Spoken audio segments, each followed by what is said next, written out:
So imagine there's a new virus, right? Spreading through a dense city. If you model that outbreak using traditional data methods, just tracking person-to-person contact, you're basically building a simple graph, just a Yeah. web of like two-party connections. Right, exactly. But what happens when, say, 50 people are trapped together in a single unventilated subway car for an hour? That subway car isn't just a collection of individual pairwise handshakes. It's a single, higher-order event, a multi-party interaction occurring all at once. Hmm. And traditional AI, the models who rely on every single day, is entirely blind to it. Yeah, it completely forces that complex reality into, no, a flat two-dimensional perspective. I mean, if you map 50 people on a subway car as a simple graph, you literally have to draw over 1,000 individual lines connecting every person to every other person. Which is just a mess. It's a chaotic, tangled mess. And it completely misses the fundamental truth that, they were all inside one container together. Welcome to Generative AI Futures. In this deep dive, we are taking a shortcut to getting you well-informed on a highly technical but fundamentally groundbreaking topic, Topological Deep Learning, or TDL. Today, we are synthesizing a pretty dense stack of research papers. We really are. We're going to cover a novel mathematical framework called Combinatorial Complexes, the architecture of combinatorial complex neural networks, and the TopoX software ecosystem. So whether you're a data scientist, an engineer, or just someone insanely curious about how AI is mapping the future, this is vital for you. You probably heard of graph neural networks, or GNNs, right? They're everywhere. But GNNs have a hard limit. Today's mission is to understand the math, the models, and the code that lets AI process complex, multi-party interactions in ways simple graphs never could. Okay, let's unpack this. Where do we even begin? Well, the absolute best place to start is really the limitation of the Euclidean grid. Think about traditional deep learning models, like convolutional neural networks for image processing. Right, CNNs. Yeah. They rely entirely on Euclidean domains, meaning they essentially assume your data lives on a highly regular, structured grid. So it's like a digital photograph. Every single pixel has a fixed, predictable neighbor. You know exactly where the pixel at row 4, column 2 is located relative to the rest of the image. The coordinates are global. Precisely. And because of that global grid, basic mathematical operations like convolution work perfectly. You can just slide a 3x3 filter across an image, and it computes beautifully because the structure never changes. But real-world scientific data doesn't look like a digital photograph. No, not at all. It looks more like a constellation of stars. The distances, the relationships, the groupings, they're entirely arbitrary. There's no global system of coordinates. Right. If you try to slide a rigid 3x3 mathematical filter over, say, a sprawling sensor network on a mountain range, the math simply breaks down. It's just undefined. Yeah, it's completely undefined. So to fix that discrepancy, researchers developed geometric deep learning, or GDL, right? The idea was to generalize deep neural models to handle those non-Euclidean domains, specifically by using graphs. You map the constellation by drawing lines between the stars. Exactly. But let me play devil's advocate here. Graph neural networks have been a massive success for these off-road data sets. If I want to model a social network, I use nodes for people and edges for their friendships. Why do we need to go deeper into this entirely new mathematical field called topology if graphs already handle non-Euclidean data? Well, what's fascinating here is that graphs are fundamentally limited to binary relations. Pairwise connections. Right. A node connects to another node via a single edge. It is, by definition, a two-party interaction. Think about a scientific paper with 5 co-authors. A graph forces you to represent that team by drawing individual lines between every single author. Which completely misses the higher order dependency. That group of 5 collaborated as a single, unified entity. Exactly, just like the 50 people in the subway car.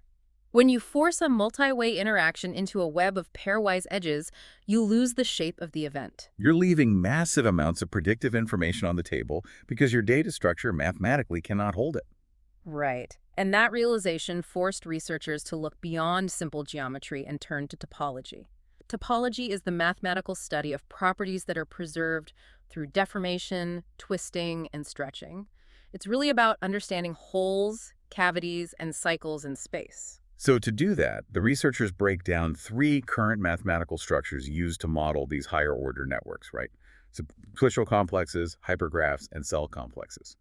Let's break those down, starting with the most rigid one, simplicial complexes. Okay, yeah. So instead of just nodes and edges, here we are building actual shapes called simplices. Right, the geometry of it. Yeah. A zero simplex is a single node. A one simplex is an edge connecting 2 nodes. A two-simplex is a solid triangle connecting three nodes, and a three-simplex is a solid tetrahedron connecting four nodes. So if three people are in a group chat, instead of drawing three separate lines between them to make a hollow triangle, a simplicial complex actually fills the triangle in. The three-way interaction becomes a single geometric object, a two-simplex. That is the goal. But simplicial complexes come with a really severe mathematical constraint called downward closure. Sometimes it's referred to as simpliciality. Downward closure. What does that mean in practice? It means that if a higher-order simplex exists in your dataset, all of its subfaces must inherently exist as well. Oh, wow. Yeah, so if you have a three-simplex, a solid tetrahedron representing a four-way interaction, the math strictly dictates that all four of its internal triangles, all six of its edges, and all four of its nodes must be present and accounted for. Wait, my brain is snagging on the reality of that. If downward closure is a strict rule, doesn't that make it an absolute nightmare for system memory when dealing with real-world data? Oh, absolutely. It's a massive memory hog. Because, say I'm processing traffic data, right? I might have four busy intersections interacting as a single system, but there might not be a physical diagonal road connecting the top left intersection to the bottom right one. A simplicial complex would basically force my model to assume that diagonal edge exists just to satisfy the math of the tetrahedron. Exactly. It bloats the system with assumed subrelations that don't matter or might not even exist. Real-world higher-order data often just lacks the available simplices to form a meaningful simplicial complex. It creates immense computational bloat and structural rigidity. So you either add data that alters reality, or you're mathematically barred from representing the higher-order interaction at all. Right. And because of this flaw, researchers looked at the opposite end of the spectrum, which is hypergraphs. How do hypergraphs bypass that rigidity? By basically stripping away the geometry entirely. A hypergraph is purely set theory. You have a collection of nodes, and a hyperedge can group any arbitrary number of those nodes together without forming a specific shape. So 3 nodes, 50 nodes, 100 nodes, you just draw a mathematical circle around them. Yeah, there is no downward closure. The problem, however, is that hypergraphs lack dimensional hierarchy. Meaning there is no rank. A hyperedge containing 50 nodes has no structural precedence over a hyperedge containing 2 nodes. It's just a flat collection of sets. Right. Which leaves us with the third option, cell complexes. These bring back the hierarchical rank, but they relax the strict geometry of simplicial complexes. Instead of rigid triangles and tetrahedrons, you have cells. Okay. The mathematical definition here is that these cells must be homeomorphic to Euclidean balls. Homeomorphic to Euclidean balls, which is just a highly academic way of saying the shape can be stretched, squashed, or morphed into a solid sphere without tearing holes in it or fusing parts together, like a shape made of mathematical clay. Precisely.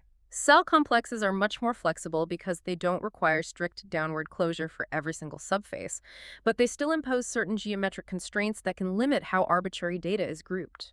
Okay, let me summarize the roadblock here. Simplicial complexes are too rigid and memory-heavy. Hypergraphs give us ultimate freedom to group things, but give us zero hierarchical structure. And cell complexes give us structure and some flexibility, but still carry geometric baggage. Right. The researchers needed a new foundation, something that takes the best parts of all three. And that is the core theoretical breakthrough of the papers we are diving into, the invention of the combinatorial complex, or CC. A completely unifying topological domain. Exactly. A combinatorial complex takes the arbitrary set-type relations of a hypergraph and equips them with a strict hierarchical rank function, similar to a cell complex. I see. Yeah, in a CC, you have a set of entities, arbitrary relations between those entities, and an order-preserving rank function that assigns a specific dimension to every relation. I really love the analogy of corporate structures here. So if a simple graph is just two coworkers messaging on Slack, and a simplicial complex is a hyper-rigid corporate hierarchy where the CEO can only talk to the VPs only to the directors, and every single step down the chain must explicitly exist. Right. But a combinatorial complex is like a modern startup. You have strict hierarchical ranks, junior developers, senior engineers, project leads, which gives you structure. But you can also form arbitrary cross-functional project teams at will across any rank without having to formalize 100 middle management connections. It actually maps to the messy reality of the world. The startup analogy captures the exact functional benefit perfectly. And to track this mathematically, combinatorial complexes use something called incidence matrices. Let's translate that for anyone familiar with standard graph neural networks. In a GNN, you use an adjacency matrix. It's a simple n by n grid that just puts a 1 or a 0 to show if node A connects to node B. How is an incidence matrix different? Well, an adjacency matrix only shows relationships within the same dimension nodes to nodes. An incidence matrix shows relationships across different dimensions. Okay. Yeah, a rank 1 incidence matrix describes the connections between the 0 cells, your nodes, and the 1 cells, your edges. It maps how the lower dimension feeds into the higher one. A rank 2 incidence matrix relates the 1 cells to the 2 cells or the faces. By stacking these incidence matrices, you basically encode the entire multidimensional topology of the data algebraically. Here's where it gets really interesting. Now that the researchers established this flexible, unifying mathematical domain, the next challenge was figuring out how to push data through it. How do you actually build a neural network on a combinatorial complex? You build a CCNN, a combinatorial complex neural network, and the primary algorithmic engine that makes this possible is called the push-forward operator. The push-forward operator. Yeah. Okay, in a standard GNN, message passing is pretty straightforward, right? A node looks at its immediate neighbor nodes, gathers their data, and updates its own state. Yeah. But in a CCNN, we aren't just passing messages across a flat board. We are passing messages up and down dimensions. It's like playing multi-level chess. You aren't just moving pieces on one board.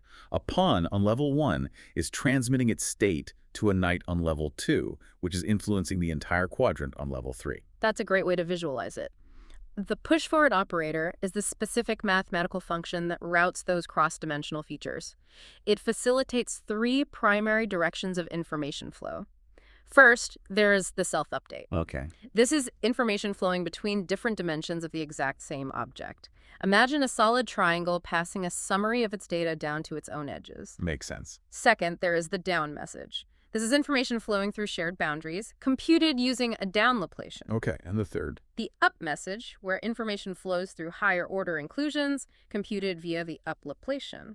Let's ground those Laplacians, because the sources mention combining them into something called the Hodge Laplacian. They say the Hodge Laplacian captures both the boundaries and the co-boundaries of the topological space. What does that actually look like for the data? Well, let's define the terms, right?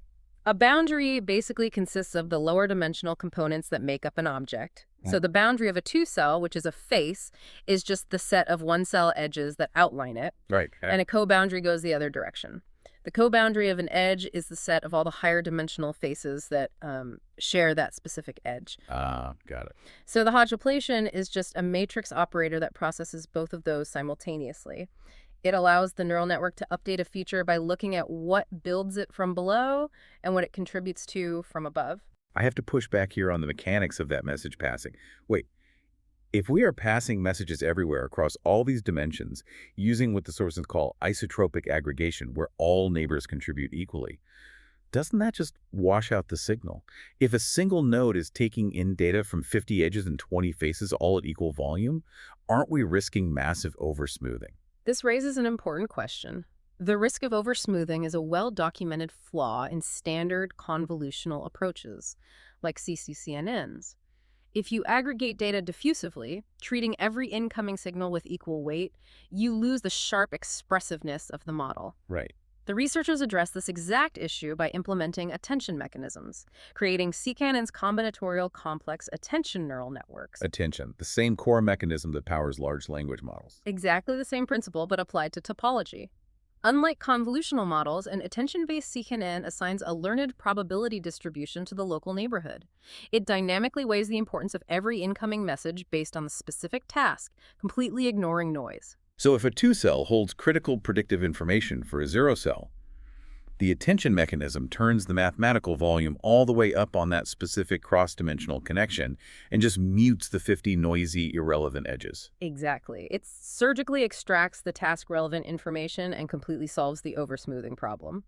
And to make sure the model is actually learning the geometry and not just memorizing the order we fed the data into the computer, the architecture relies on crucial geometric regularities. Equivariances. Right, permutation and orientation equivariances, specifically. Yes. Permutation equivariance guarantees that if you randomly scramble the indexing of your nodes or cells in the data set, the network's outputs remain consistent. It learns the shape, not the labels. That's crucial. Yeah. And orientation equivariance ensures that the directionality assigned to faces, like whether the math tracks a face clockwise or counterclockwise, is maintained consistently through the deep learning layers, regardless of how the data is spatially oriented. So with the math and architecture solved on paper, the ultimate test is whether these topological networks actually perform better on real-world tasks, right? And how developers can actually use them. Right. And the experimental proof in the papers is super compelling. They ran experiments in shape analysis, like mesh segmentation, determining if a 3D point cloud represents an airplane or a bird. And in graph learning, CCNNs demonstrated highly competitive performance precisely because they leverage the global shape, the holes, cavities, cycles, and higher-order dependencies of the data. Yeah, they could see things that a simple node and edge GNN was entirely blind to.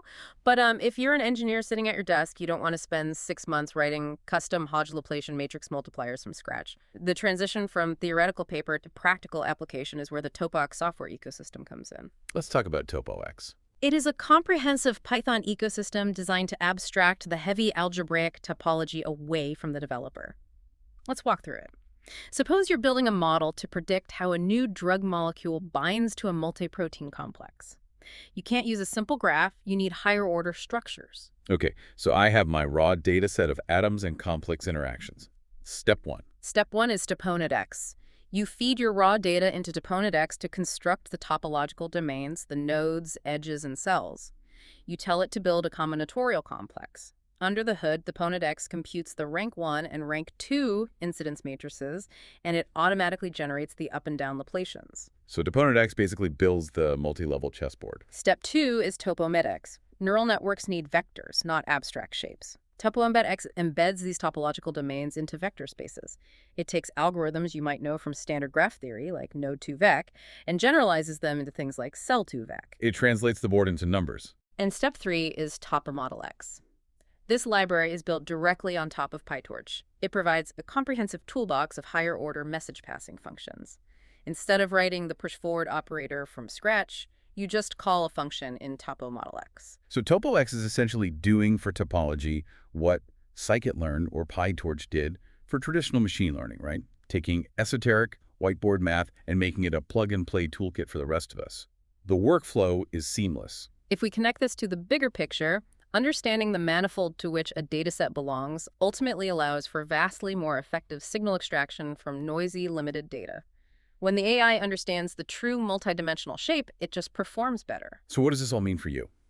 We've journeyed from the limitations of Euclidean grids and pairwise graphs to the invention of combinatorial complexes, the math of the push-forward operator, and the practical application through TopoX. As data gets more complex, treating multi-party systems as simple graphs leaves massive amounts of predictive information on the table. Topology extracts the true shape of the data. And there is a final, rather profound concept hidden in the later sections of the sources. Researchers aren't just using these tautological methods to analyze external data. They are beginning to turn these topological lenses inward, analyzing the training trajectories of deep neural networks themselves. Wait, really? Yeah. They're discovering that the topology of the neural network's learning path, the mathematical shape of how it adjusts its weights over time, strongly correlates with its ability to generalize to unseen data. So the shape of the learning process dictates the intelligence of the model. It seems so. If topological structures are the key to understanding why AI models generalize so well, are we approaching a future where we don't just use AI to study topology, but use topology to finally decode the black box of AI itself? Using the geometry of higher dimensions to map the mind of an artificial intelligence. That is something to mull over. Thank you for joining us on this deep dive. As you step away, try looking at the data in your own life, not just as points and lines, but as multidimensional shapes. We'll see you next time.